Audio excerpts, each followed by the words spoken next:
ሰላም ክብሯትና ክብሯን የሴርዋናቱ ተመልካቾቻችን እንደምን አረፈዳችሁ። ከሴርዋናቱ ወደ እናንተ የሚደርሰውን የዕለቱን የአዲስ ነገር የዘገባ ጥንቅራችንን አጠናቅረን ይዘን ቀርበናል።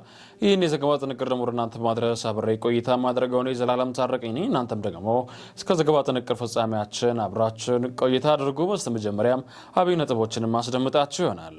በህገወጥ መንገድ ሲዘዋወሩ የነበሩ ወደ 8000 የሚጠጉ ሰዎች በቁጥጥር ስር መዋላቸውን የአፋር ክልል ፖሊስ አስታወቀም። የቻይና ውጭ ጉዳይ ሚኒስትር አዲስ አበባ መግባታቸው ተሰምቷል። በአዲስ አበባ በዛሬው ዕለት ይገኛሉ። ብሔራዊ ባንክ በልዩ የኢኮኖሚ ዞኖች ለሚከፍቱ የባንክ ቅርንጫፍ የተለየ የስራ ፍቃድ እንዲወጣ አዘዘም። ዩኒቨርሲቲው ከረፈደ ያሳለፈው ውሳኔ ወላጆችንና ተማሪዎችን አስቆጥቷል። እነዚህን በስፋት የምንተነትናቸው ይሆናል።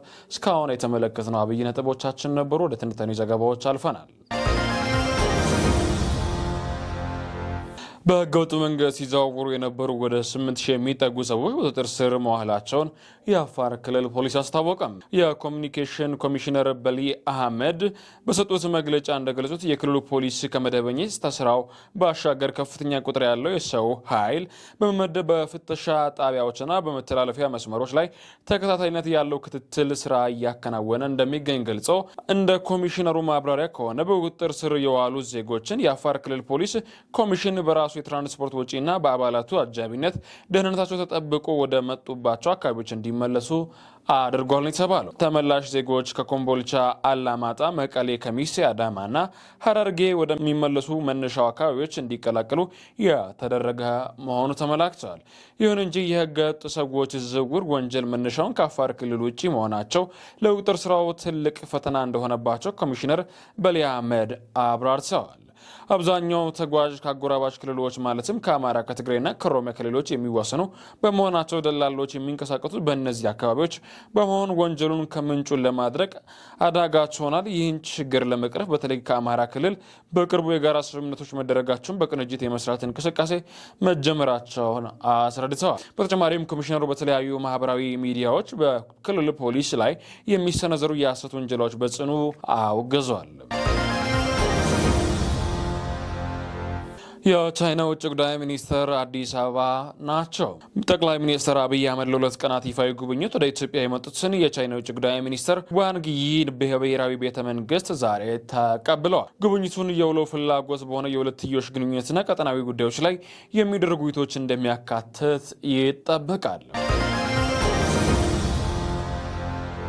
ብሔራዊ ባንክ በልዩ የኢኮኖሚ ዞኖች ለሚከፈቱ የብሔራዊ ባንክ ቅርንጫፍ የተለየ ስራ ፍቃድ እንዲሰጥ አዘዘ።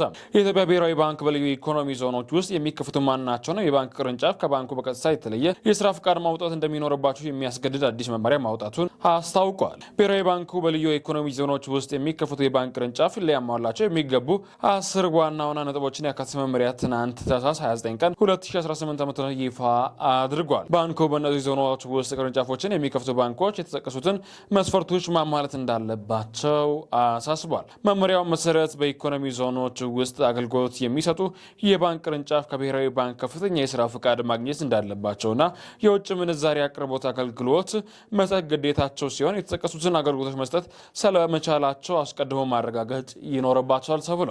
ቅርንጫፉ አገልግሎትን መስጠት ያለባቸው በቀጠናው ውስጥ ለሚኖሩ ነዋሪዎች እና እዚያው ለተሰማሩ የንግድ ተቋማት ብቻ መሆኑ እንዲሁም የሚከፍቱትን የቅርንጫፍ ብዛት ብሔራዊ ባንክ ራሱ እንደሚወስን መመሪያው አመላክተዋል። ለነዚህ ልዩ ቅርንጫፍ የሚከፈለው የፍቃድ ክፍያ በብሔራዊ ባንክ መመሪያ ቁጥር SBBB 8522 ወይም በቅርቡ በታደሰ መሰል ድንጋጌዎች መሰረት የሚፈጸም መሆኑን ባንኩ አመላክቶታል።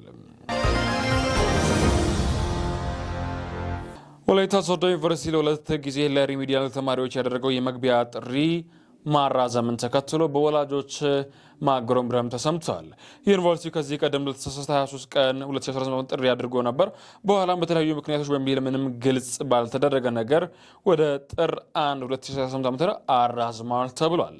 መግቢያ ወደ ጥር 1 መራዘሙን ተከትሎ ተማሪዎችና ልጆቻቸው የሚሸኙ ወላጆች ራቅ ካሉ የሀገሪቱ አካባቢዎች ሳይቀር በዚህ በበዓል ወቅት ተነስቶ ጉዞ ከመጀመሩ በኋላ ተቋሙ መግቢያው ደግሜ ተራዝሟል ማለቱን ተከፌ ኢትዮጵያ ሰምቷል። ቃላቸው ለተከፌ ኢትዮጵያ የሰጡት በርካታ ወላጆችና ተማሪዎች በዩኒቨርሲቲው ድርጊት እጅግ መቆጣታቸውንና ማዘናቸውን ገልጸዋል። እንደ ወላጅ ዩኒቨርሲቲ ጥሪ ስለሰምተው ልጆቻቸውን ይዘው መንገድ ጀምረው ጅማ ገብተው ካደሩ በኋላ መግቢያ መራዘሙን እንደሰሙ አብራርተው እንዴት እንዲህ አይነት ድርጊት ይደረጋል ሲሉ የጠየቁት እኚህ ወላጅ በዩኒቨርሲቲው ድርጊት እጅግ ማዘናቸውን መቆጣታቸውን የሚመለከተው ከፍተኛ አካል እየተፈጸመ ያለውን ነገር ጠርቆ መፍትሄና እርምጃ እንዲወስድ ጥሪ አድርገዋል። ሌላም ወላጅ መንገድ መጀመር አዲስ አበባ ገብተው ካደሩ በኋላ ጥሪ መራዘሙን እንደተሰማ ተናግረው እንዲህ ያለ ዝርክርክ አሰራር መታረም አለበት። ቀደም ብሎ ነገሮችን ካላስተካከሉ መጥራቱ ለምን አስፈለገ? ተማሪዎች መንገድ ከጀመሩ በኋላ አራዝምና ለማለት የሚሉት ምን አይነት ቀልድ ነው? በማለት ተናግረዋል።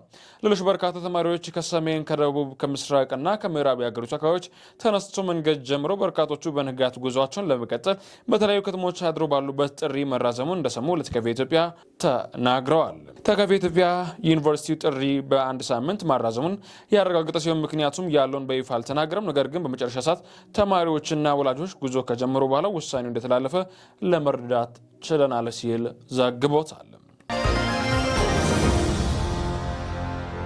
ኢትዮጵያና የተባበሩት አረብ ኤሚሬትስ በአፍሪካ ቀንድ ባለው ተለዋዋጭ ሁኔታ ውስጥ ስትራቴጂካዊ አጋርነታቸውን አረጋግጡም። ታህሳስ 8 2018 በአዲስ አበባ በተካሄደው ከፍተኛ የስራ ኃላፊዎች ውይይት ሁለቱ ሀገራት እርስ በርስ ሰላም፣ ደህንነትን የማገዝ አንድነትን፣ ኢኮኖሚያዊ ጥቅምን ለማስጠበቅና ለማገልገል ያላቸውን ሁለንተናዊነት፣ ስልታዊ አጋርነት ድጋሚ አረጋግጠዋል። በኢትዮጵያ ከፍተኛ የስራ ኃላፊዎችና በተባበሩት አረብ ኤሚሬትስ የውጭ ጉዳይ ሚኒስተር ዴታ ሼክ ሻሃቡዲን ቢን ሃናይን አልናሃይን መካከል የተካሄደው ውይይት በጋራ መከባበርና በበርካታ አስርት ዓመታት ትብብር ላይ የተመሰረተውን የሁለቱን ሀገራት ግንኙነት ይበልጥ ጎልቶ እንዲወጣ አድርጓል ብለዋል። ሁለቱ ወገኖች በሰጡት የጋራ ሚኒስቴር መግለጫ ለቀጠናዊ መረጋጋት ያላቸው ቁርጠኝነት አጽንኦት ሰጥተው በሱዳን በሰላማዊ ሰዎች ላይ የሚፈጸሙ ጥቃቶችን ያወገዙ ሁለቱ ሀገራት አስቸኳይ ሰብአዊ እርዳታ እንዲቀርብ እና ሁሉንም የሚያሳትፍ ሲቪል መር መንግስታዊ ሽግግር እንዲደረግ ጥሪ አቅርበዋል። ሁለቱ ሀገራት አጋርነታቸውን ያረጋገጡት የቀጠና ሁኔታ ከጊዜ ወደ ጊዜ እየተባባሰ በመጣበት ወቅት ላይ ነው። የአሜሪካው ኮንግረስ አባል ክሪስ ስሚዝ እስራኤል ለሶማሊላንድ እውቅና መስጠቷን በአዎንታ ተቀበሉ። የአሜሪካ ኮንግረስ አባል ክሪስ ስሚዝ እስራኤል ለሶማሊላንድ ይፋዊ እውቅና መስጠቷን በአዎንታ መቀበላቸውን አስታውቀዋል። ስሚዝ አሜሪካን ጨምሮ ሌሎች ሀገራትም ተመሳሳይ እርምጃ እንዲወስዱ ጥሪ አቀረቡ።